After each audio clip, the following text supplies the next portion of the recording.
Dios le bendiga, bienvenido a una nueva entrega de este programa en donde estaremos hablando hoy con nuestro hermano Ezequiel Benzán. Continuaremos con esta serie de programas acerca del liderazgo en tiempo de crisis, ¿verdad? Que forma parte de un programa que tenemos acerca del evangelio en tiempo de crisis. Estamos hablando de algunas cuestiones, de limitantes, de situaciones, de problemática que se han generado dentro de la comunidad de fe a causa de la pandemia, a causa del COVID-19. Así que... Bendiciones. Ezequiel Benzán, como dijo el modulador, asistente del pastor en la iglesia donde me congrego. Bien. Hablando de liderazgo, usted ya con este tipo de función dentro de su organización, dentro de su comunidad cristiana, me gustaría comenzar haciéndole una pregunta. ¿Cuáles han sido o cuáles han sido los mayores desafíos para el liderazgo en este periodo de crisis? Uno de los mayores desafíos que ha visto es la adaptación para llevar a cabo el trabajo, el objetivo que tiene la iglesia, ¿verdad? Es la adaptación, adaptar el trabajo para ser eficiente y así funcionar como iglesia en medio de la pandemia. Ok, cuando me hablas de adaptar el trabajo, ¿te refieres a adaptar quizás las estrategias que tenían antes de la pandemia? Porque claro está, la metodología cambia. Exacto. Ya la pandemia viene a cambiar todo porque de tener estrategias, estar cargado de programas que esencialmente tienen que ser presenciales para llevarse a cabo. Ahora no hemos tenido que ver con adaptar ese trabajo, tratar de llevarlo de una forma online. La mayoría de veces, o en el principio de la pandemia, ya a mediados, según las autoridades nos permiten estar en la iglesia por lo menos un día a la semana ya, los domingos. Entonces el programa va cambiando en ese trayecto. Ok, bien. Otra pregunta. Tomando en cuenta eso, ¿se ha capacitado a los líderes? Ustedes han capacitado a sus líderes para que sean efectivos durante este periodo de pandemia. Bueno, realmente la pandemia ha llegado, ¿verdad? No fue algo que se proyectó que iba a suceder. Había un programa que se hace a principios de año, un programa general de la iglesia, ¿verdad? Y cada departamento, cada pastor, cada liderazgo de la iglesia tiene una función que va a llevar a cabo durante ese año. Y se hace una planificación también trimestral. O sea, pasarle como balance a esa planificación que se hace de manera trimestral. Entonces, para ver los avances. Entonces, o sea, había ese programa del año, pero al llegar la pandemia no era algo planificado, llegó de repente, nadie se esperaba que iba a durar tanto. Entonces ya ahora uno ver que las cosas cambian, que estamos ausentes prácticamente en el sentido presencial, hemos tenido que adaptarnos y he visto una serie de medidas que hemos tomado desde el comité de toma de decisión para trabajar y darle seguimiento a los hermanos de una manera online. Ok, bien, es decir, por ejemplo, el pastor de joven, los maestros de escuela bíblica, los líderes de cada ministerio, de cada departamento, quizás personas de mucha experiencia, de muchos años, personas ya de una edad avanzada, con un manejo limitado de la tecnología, sí, que fue el gran protagonista o el gran medio que utilizamos para transmitir el mensaje y para mantener la conectividad entre los hermanos. Estas personas que quizás tenían estas limitantes, la iglesia no utilizó algún mecanismo para quizás capacitarlo, quizás prepararlos un poco más para el manejo de aplicaciones como Zoom, en donde se daban reuniones colectivas o algo así, algún plan, algún proyecto de integración para que puedan utilizar las herramientas tecnológicas.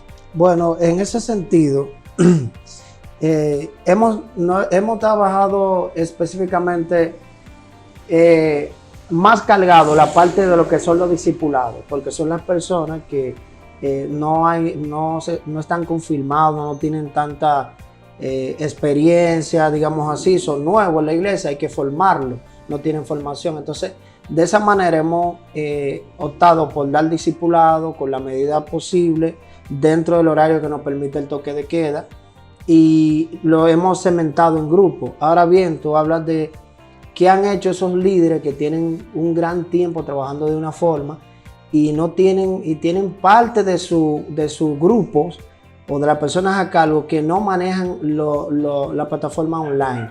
Y al estar en el lugar de nosotros, en una zona rural, para trabajar, por ejemplo, con Zoom, hay que tener algunos 5 megas de internet para que funcione correctamente. Eso limita el trabajo online. Entonces, lo que hemos hecho es que hacemos reuniones, ¿verdad? Con esos pequeños grupos que no son alcanzados por la tecnología. Para darle seguimiento, estamos atentos a ello, lo hacemos por llamadas, telellamadas por el teléfono o celulares, o visitas esporádicas, ¿verdad? Presenciales, con todo el rigor que se necesita para tener cercanía a las personas y guardando la distancia. Excelente, bien. Ok. Una pregunta. ¿Cómo se ha manejado la incertidumbre, una serie de dudas, de cuestionamientos que ha traído la misma crisis? O sea, esta misma situación ha creado una serie de dudas y cuestionamientos en la mente de muchos, que si estamos en los tiempos finales, que si el rapto, que si la venida de Cristo, que si esto es un juicio, que si Dios nos abandonó. Estas dudas, ustedes como líderes, ¿cómo la han manejado mayormente en esa población dentro de tu comunidad que quizás son nuevos creyentes, que quizás son personas que todavía necesitan ese tipo de guianza permanente en la escritura para que se les esté protegiendo con un vallado? Porque la influencia de los comentarios, de las dudas, de lo que en las redes se habla, puede ser que lo extravíen. ¿Cómo ustedes han manejado esa parte? Bueno, ese punto de la ansiedad, ¿verdad? Que también afecta a muchos, aún siendo ya, teniendo muchos años visitando la iglesia, o estando en la iglesia, o preparados, ¿verdad? Digamos que se han doctrinado y son bautizados ya. Entonces, la confianza en la palabra, ¿verdad? Confiar en que Dios, su palabra no pasará y que Dios es fiel. Y todo lo que le pasa al justo, todo obra para bien. A lo que le sirven a Dios, todo obra para bien. Entonces, es aferrarnos a esa palabra, tener fe, ¿verdad? Confortarnos los unos a los otros a través de la palabra.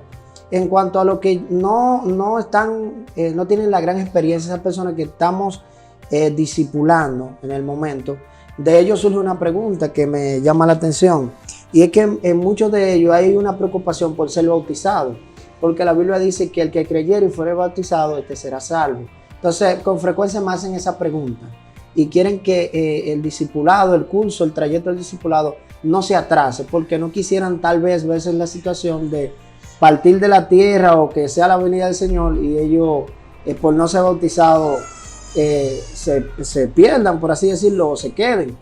Esa es la incertidumbre que hay en ellos, la duda. Entonces, estamos ahí para entonces guiarlo, confortarlo, decirle que el bautismo es un acto simbólico, ¿verdad? Y que ponemos el ejemplo del ladrón en la cruz, que el Señor le dijo, él creyó y el Señor le dijo que desde hoy estaría conmigo en el paraíso. Que el bautismo es simplemente un acto de simbólico, como el matrimonio. No se casa en el juez civil, pero lo que se hace ya en la iglesia es un acto simbólico de lo que ya ha pasado. Entonces ellos han creído, han pasado nueva vida, lo estamos formando. Entonces eso trae para ellos paz y tranquilidad. Excelente, excelente. Muy importante eso. Ok, una pregunta ya de un carácter un poco más social. La iglesia, la congregación, ¿cómo ha manejado esta parte que es una podemos decir, una situación que ha venido a raíz de la misma pandemia, y es la economía. La economía ha sido afectada, como algunos otros sectores del país, de la sociedad. La iglesia, ¿cómo ha manejado eso? Quizá tener una membresía de escasos recursos, una membresía con escasez, quizás una membresía que no puede de manera regular, como lo ha estado haciendo, participar de los diezmos y la ofrenda. ¿Cómo se maneja esa parte? Y también cómo se maneja la parte de la comunidad no cristiana dentro del mismo sector en donde está la iglesia. Amén. En esa parte de que empezó la pandemia, ¿verdad? El comité en nuestro caso, tenemos un comité de finanzas en la iglesia que maneja las proyecciones, ¿verdad? Y lleva en cuenta todo, digamos, un balance de lo que hay, de lo que necesitamos, en base a los planes que hay en la iglesia. Entonces, como nadie vuelve y repite, pero ahora la pandemia es algo que uno tiene en muchos sentidos que improvisar, ¿verdad? Que es algo nuevo, pero también que es una oportunidad para prepararnos, para cambiar, para llevar a cabo cosas que no practicamos mucho cuando hay tiempo de paz y bonanza. Entonces, nosotros hemos entendido que como ente social, ¿verdad? Tenemos que jugar un papel en la sociedad. Y desde el comienzo de la pandemia estamos llevando unos programas, identificamos a las personas, ¿verdad? Que tienen necesidades, que obligatoriamente viven del día a día, obligatoriamente al estar en casa, su fuente de ingreso, entonces cae, tienen responsabilidades, tienen familia. Entonces la iglesia lleva unos programas digamos, de ayudarlo, de apalancarlo financieramente, de asistirlo con dolcas o ayudas. Y también, no solamente a las personas que forman parte de la iglesia, que son cristianas, sino también identificamos a las personas que pertenecen a nuestra comunidad y que nosotros, bajo un levantamiento que hacemos, nos damos cuenta, nos enteramos de las personas que están pasando por necesidad, independientemente de que el gobierno, ¿verdad?, funja su papel como la persona, como la entidad que debe rescatarlo, ¿verdad? Pero nosotros estamos ejerciendo ese papel como ente social, como iglesia que somos. Excelente, muy excelente. Ese proceso de logística, de poder identificar a los necesitados, sea dentro o fuera de la iglesia, es muy importante, porque hay un texto bíblico que sería bueno ponerlo de relieve en este momento, y es que la fe sin obra es muerta. Esas ayudas que quizás se están dando ahora por un momento de necesidad, en un futuro pueden ser las mismas evidencias que ellos necesiten para poder después venir a la iglesia. Es muy importante eso. Bien, otra pregunta. Esta pandemia ha detenido el crecimiento de la iglesia. O sea, me refiero a crecimiento, no quizás un crecimiento simplemente organizacional, de estructura, sino un crecimiento en cuanto a alcanzar más almas. El crecimiento evangelístico se ha detenido por causa de la pandemia, por causa de que no nos podemos aglomerar, o el crecimiento ha continuado. Bueno, en cuanto a eso, sucede que en esa situación del crecimiento en el nivel evangelístico, la expansión de la iglesia a nivel evangelístico, solía decir Albert Einstein, que hablaba de que cuando la necesidad estaba, la situación estaba, entonces ahí era donde las personas se reinventaban. Entonces lo que hemos hecho es que nos hemos reinventado en ese sentido.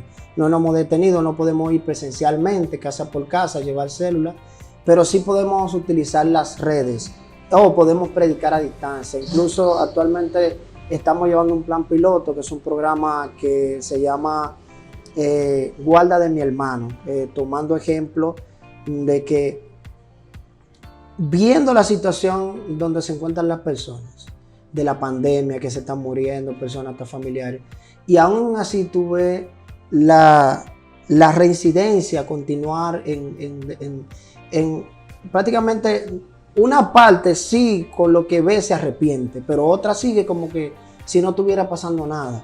Entonces hemos llegado a pensar que el problema no está en el susto que puedan tener por lo que está pasando, sino el problema reside en la atadura que tienen. Entonces, viendo desde ese punto, dice la palabra que Dios le preguntó a Caín por su hermano y él dijo, ¿acaso soy yo guarda de mi hermano? Entonces, tomando esa pequeña parte, estamos llevando un plan piloto donde no solamente oramos por la comunidad de manera genérica, sino que lo que estamos haciendo es, el plan consiste en tomar una persona específica, ¿verdad? Una persona específica. Usted va a tomar una persona específica y usted le va a dar seguimiento.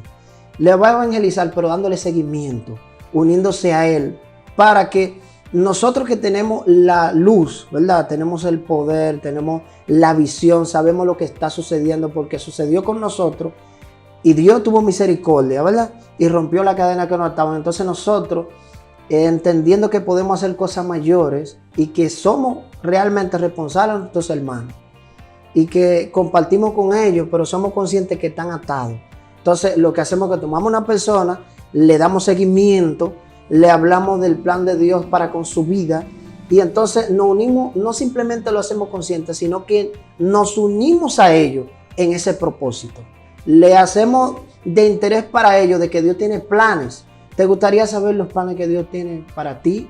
Entonces yo lo que vamos a hacer, nos vamos a unir en oración, vamos a tomar una hora, la que a ti te parezca, o minutos, lo que tú puedas. Entonces vamos a orar juntos, no por mí, no por ti, por un propósito que tú tengas en Dios, para que Dios le sea revelado y esa atadura sean rota y vengan a los pies de Cristo. En eso consiste el programa.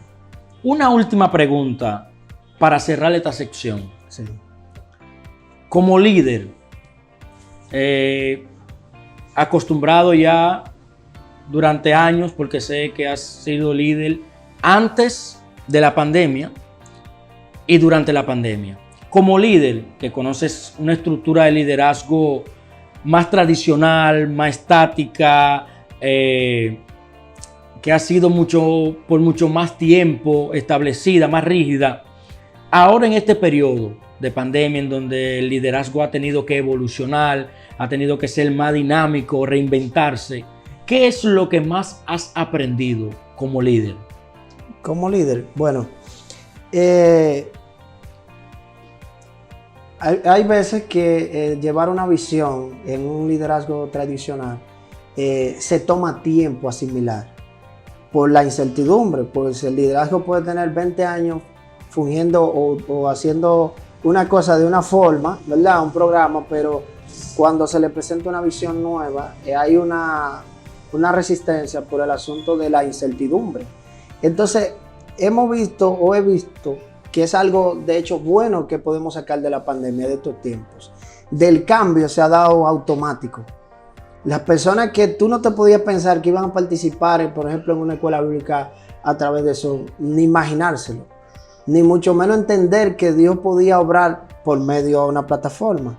Entonces, he aprendido que tenemos que estar abiertos al cambio y que debemos utilizar el tiempo donde estamos para nosotros renovarnos, porque es una oportunidad para renovarnos. Incluso lo he propuesto, que tomemos, como no estamos cargados de esas actividades que nos tomaban el día a día, todos los días, y pensar y tratar de llevar una transformación en medio de una situación como esa, es un poco estresante, pero ahora tenemos tiempo para tratar un tema o tratar temas que son de controversia. A veces necesitan tener una nueva visión fresca en cuanto al entorno de ese tema. Y es un buen tiempo para nosotros renovarnos, para nosotros aprender de lo que está pasando, ¿verdad? De lo que ha pasado y asimilar esto, sacar lo positivo y lo bueno. Porque como decíamos al principio, para lo que sirven a Dios, todo le obra para bien. Ya ustedes saben, esta entrevista ha llegado a su final. Espero que haya sido de gran bendición y rogamos en Dios que nuestro hermano Ezequiel también sea bendecido. Así que la paz de Dios sea con ustedes. Dios le bendiga. Bendiciones.